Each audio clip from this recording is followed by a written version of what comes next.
Assalamualaikum warahmatullahi wabarakatuh. Dengan aku Fitri Awalia. Selamat datang di segmen Horror Corner.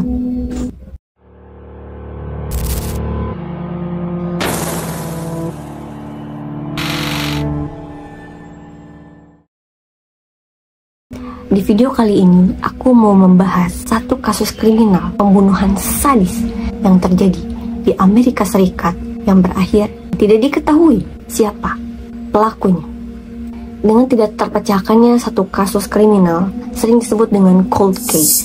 Singkatnya, cold case adalah kasus kriminal tidak hanya soal pembunuhan, tapi bisa jadi soal pencurian, pelecehan, penculikan, dan lain-lain. Tetapi pelakunya tidak ditemukan hingga saat ini. So, di kesempatan kali ini, aku mau membahas satu kasus kriminal pembunuhan yang bernama Black Dahlia. Apa itu Black Dahlia? Siapa Black Dahlia? Apa yang terjadi dengannya? Dan kenapa orang-orang menyebutnya dengan kasus Black Dahlia? Sebelum masuk ke dalam pembahasannya, aku mohon kebijakan para penonton untuk menjadikan video ini sebagai pembelajaran dan juga tidak menjadikan ini sebagai inspirasi atau untuk ditiru dalam kehidupan nyata. Tanpa berlama-lama lagi, let's get to it. Pada tanggal 15 Januari 1947, jam 10 pagi, Barry Bersinger yang tinggal di wilayah Lambert Park, Los Angeles, mengajak anaknya yang berumur 3 tahun untuk berjalan-jalan menggunakan stroller di sekitar Lambert Park. Tanpa sengaja, dia melihat sesuatu di pinggir trotoar. Awalnya dia mengira itu adalah sebuah manekin, tetapi setelah dia mendekati manekin tersebut, ternyata yang diduganya adalah salah. Yang dia lihat adalah seonggok jasad berjenis kelamin perempuan dengan tubuh yang terbagi dua, tergeletak di pinggir trotoar. Segera Betty melaporkan hal ini kepada pihak kepolisian untuk menyelidiki kasus. Dan polisi juga segera mengidentifikasi jasad tersebut. Setelah diinvestigasi lebih lanjut sebelum diotopsi, identitas dari jasad tersebut bernama Elizabeth Short. Siapakah dia dan apa yang terjadi padanya? Elizabeth Short lahir di Boston, Massachusetts, Amerika Serikat pada tanggal 29 Juli 1924. Orang tuanya yang bernama Phoebe May Sawyer dan Cleo Alvin Short Jr. melahirkan 5 anak dan Elizabeth adalah anak ketiga dari 5 bersaudara. Elizabeth tumbuh menjadi anak yang sangat ceria, sopan, ramah, dan memiliki paras yang cantik. Pada tahun 1929, orang tua Elizabeth mengalami kebangkrutan, dan pada tahun berikutnya, di 1930, mobil milik ayahnya ditemukan terparkir di Charlestown Bridge tanpa ada sosok ayahnya di sana, dan diasumsikan ayahnya Short melompat ke Charlestown River. Di umurnya menginjak 15 tahun, Elizabeth Short dikirim oleh ibunya untuk pergi ke Miami bersama teman-temannya untuk menghabiskan waktu selama 3 tahun di sana sambil bersekolah. Tetapi sayangnya Elizabeth harus di drop out di tahun kedua dengan alasan yang aku nggak temuin ya di beberapa literasi. Di tahun 1942, Beth mendapatkan informasi dari ibunya bahwa ayahnya ternyata masih hidup dan menjalani kehidupan barunya di California. Mengetahui hal itu, Beth langsung pergi ke California untuk bertemu dengan ayahnya karena Beth ditinggal oleh ayahnya ketika umurnya menginjak 6 tahun. Maka dari itu, Beth memutuskan untuk stay bersama ayahnya selama beberapa bulan. Tapi sayangnya, dengan tinggal bersama ayahnya, hubungan Elizabeth dengan ayahnya tidaklah berjalan dengan mulus. Mereka jadi sering bertengkar, sehingga Beth memutuskan untuk pergi dari rumah ayahnya pada Januari 1943 ke Camp Cook. Camp Cook ini adalah tempat para tentara angkatan laut berlatih di sana. Beth bekerja juga di sana. Dengan sikap ramahnya, juga parasnya yang cantik, banyak sekali tentara yang suka pada Beth. Dan sejak saat itu, Beth dikenal banyak oleh para tentara angkatan laut di sana. Tetapi Beth juga tidak bisa berlama-lama di sana karena dia mengalami pelecehan seksual oleh sersan angkatan udara di sana. Dengan adanya pelecehan tersebut, di tahun 1943, Beth pergi ke Santa Barbara sendirian dan ditahan oleh pihak kepolisian karena tertangkap sedang meminum minuman keras di bar lokal Santa Barbara. Kemudian pada 1946, Beth mengadu nasib pergi ke Los Angeles untuk menjadi seorang aktris dan bintang film, karena dia memang bercita-cita untuk menjadi seorang aktris. Selama di sana diketahui Beth juga bekerja sebagai waitress di salah satu kafe atau bar dengan parasnya yang cantik, ramah, sopan, sehingga Beth bisa menggait banyak sekali laki-laki yang ada di Los Angeles. Beth tinggal di Los Angeles hanya selama 6 bulan sebelum akhirnya Beth ditemukan meninggal pada 15 Januari dengan keadaan yang sangat tragis. Kita langsung masuk ke kronologi meninggalnya Elizabeth. Pada 9 Januari 1947, diketahui Elizabeth meminta Robert Red Manley atau kekasihnya yang kita sebut dengan Red, yang juga bekerja sebagai salesman dengan status yang sudah menikah, meminta Red untuk menurunkan Elizabeth di Biltmore Hotel. Diketahui juga mereka sempat berlibur di San Diego selama beberapa hari, dan Elizabeth bilang ke Red dia mau bertemu dengan adiknya yang berasal dari Boston. Tugas hotel yang ada di sana juga bersaksi bahwa dia melihat Elizabeth sedang menggunakan telepon lobby di Hotel Biltmore, dan tidak lama kemudian Beth sudah berada di 754 Olive Street, 600 meter dari Biltmore Hotel. Dan setelah itu tidak ada yang lihat kemana Elizabeth pergi dan menghilang. Lalu kita masuk ke hasil otopsi dari Elizabeth Short. Kepolisian Los Angeles melakukan otopsi yang dipimpin oleh Frederick Newbar, dan berikut hasil otopsinya. Elizabeth Short memiliki tinggi 165 cm dengan berat 52 kg. Terdapat bekas ikatan di leher, pergelangan tangan, sikut, dan pergelangan kaki. Kemudian kulit dan dagingnya sengaja dipotong di beberapa bagian. Bagian tersebut ada di dada sebelah kanan, punggung tangan sebelah kanan, lengan atas sebelah kiri, dan tulang rusuk bagian bawah sebelah kiri. Juga bagian perutnya dipenuhi dengan feses. I'm sorry I have to say this, tapi aku harus jelaskan juga. Bagian anusnya lecet, maka dari itu diduga bahwa Elizabeth sempat dilecehkan oleh pelaku. Tapi setelah dicek, tidak ditemukan sampel DNA apapun dalam tubuh Elizabeth Short. Jadi kemungkinan anus ini dimasukkan beberapa benda asing sehingga terjadi kelecetan di sekitar anusnya. Tubuhnya dipotong menjadi dua dengan teknik yang diajarkan pada tahun 30-an yang disebut dengan hemicorporectomy, atau sebuah teknik pembedahan yang dilakukan di mana bagian bawah pinggang itu diamputasi dan bagian pinggang ke bawah itu dibuang. Tidak ditemukannya memar pada potongan tubuhnya, sehingga diasumsikan Elizabeth dipotong ketika nyawanya sudah tiada. Tubuhnya juga bersih, dicuci menggunakan bensin, dan darahnya sudah dikuras habis sehingga tidak ditemukan darah setetes pun pada tubuh Elizabeth. Tujuan tubuh Elizabeth dicuci menggunakan bensin adalah untuk menghilangkan sidik jari yang menempel pada tubuhnya. Dan diperkirakan juga jasad korban meninggal 10 jam sebelum ditemukan oleh pihak kepolisian, atau bisa jadi meninggal pada tanggal 15 Januari dini hari atau 14 Januari pada malam hari. Dan part yang membuat ini menjadi disturbing adalah bagian pipi Elizabeth Short sengaja disayat sepanjang 110 mm atau masing-masing memiliki sayatan 75 mm sehingga terlihat seperti sedang tersenyum. Orang menyebutnya dengan Glasgow smile atau senyum joker. Dan disimpulkan juga kematian Elizabeth Short disebabkan oleh pukulan benda tumpul di kepalanya. Pasca penemuan jasad dari Elizabeth Short ini membuat gempar seluruh rakyat di Los Angeles. Selama penyidikan berjalan, banyak sekali isu-isu dan gosip mengenai Elizabeth Short. Mulai dari kasus perselingkuhan, diketahui dia hamil, juga dia memiliki koneksi dengan prostitusi, dan isu lainnya.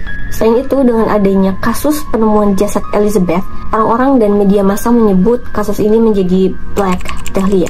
Kenapa disebut dengan Black Dahlia? Diketahui Elizabeth sering menggunakan pakaian berwarna hitam, menyemir rambutnya berwarna hitam, juga menggunakan aksesoris serba hitam.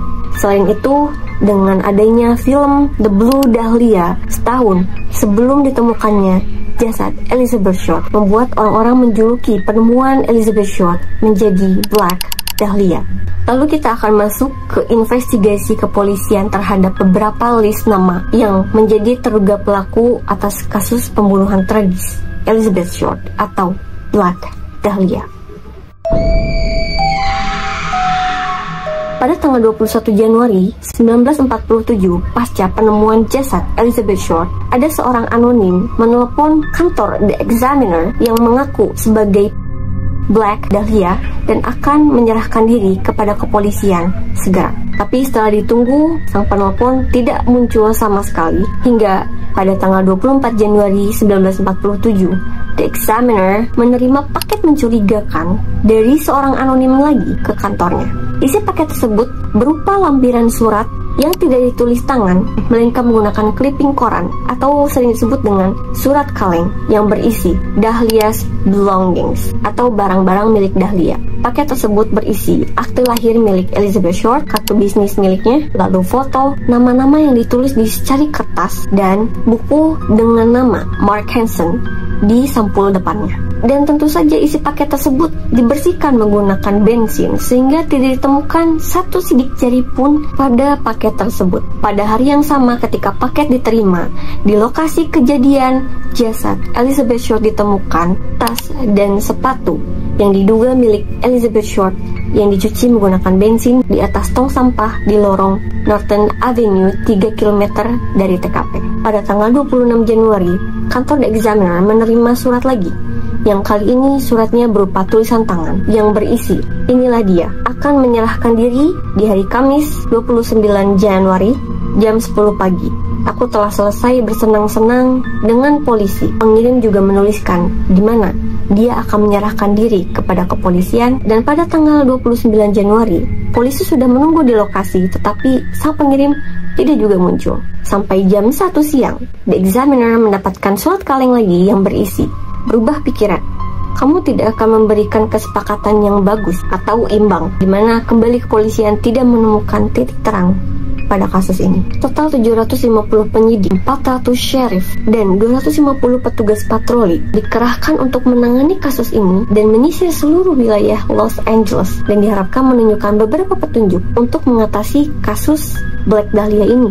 Tetapi sayangnya tidak ditemukan satu petunjuk apapun yang menjurus ke kasus Black Dahlia. Pemerintahan juga sudah melakukan sayembara untuk orang-orang yang memiliki informasi mengenai kasus Black Dahlia ini dengan hadiah sebesar 10.000 US dollar atau kalau dirupiahkan menjadi 150 juta rupiah, yang pada saat itu nominal yang cukup besar ya. Tapi dengan adanya sayembara tersebut, banyak sekali warga Los Angeles yang mengaku memiliki informasi mengenai kasus Black Dahlia. Tetapi dengan informasi yang didapatkan, semua itu tidak ada hubungannya, bahkan buktinya juga sangatlah minim, sehingga kepolisian juga kewalahan untuk menangani kasus ini.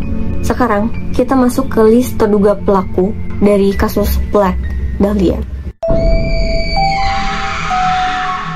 Sebenarnya banyak sekali list yang diinvestigasi oleh kepolisian Los Angeles pada saat itu, tetapi aku akan coba singkat beberapa yang memang menurut banyak orang list yang aku sebutkan ini digadang-gadang mempunyai hubungan yang sangat dekat dengan Elizabeth dan bisa menjadi potensi bahwa mereka adalah terduga pelaku atas pembunuhan Black Dahlia. Selama kasus ini ditangani, kepolisian Los Angeles banyak sekali menerima laporan, bahkan orangnya juga datang sendiri ke kantor bahwa dialah dari Elizabeth Short. Padahal sebenarnya mereka hanya ingin mencari perhatian saja. Kepolisian Los Angeles mulai menginvestigasi list-list nama yang ada pada secari kertas di mana The Examiner menerima paket tersebut. Sebetulnya terdapat 25 nama dan aku hanya menyebutkan sekian saja ya, supaya penonton nggak bosan, juga langsung ke intinya saja. Setelah diinvestigasi 25 nama tersebut, memang mereka memiliki koneksi dan mereka adalah kenalan dari Elizabeth Short. Nah, sebelumnya